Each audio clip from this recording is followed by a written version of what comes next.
Texas के एक school का नाम मलाला यूसुफजई रखा जा रहा है। अमरीकी रियासत टेक्सास में स्कूल का नाम तब्दील करके पाकिस्तानी तालिबा मलाला यूसुफजई के नाम पर रख दिया गया।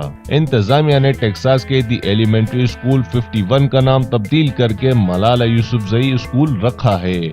स्कूल के ट्रस्टी और बोर्ड सेक्रेटरी डेव रोस्टल जी की जानिब से असातिज़ा, तलबा और स्टूडेंट्स के वालिद से मुलाकात की है, जिसमें सबकी राय के बाद स्कूल का नाम फाइनल करते हुए ऑफिशियल कर दिया जाएगा।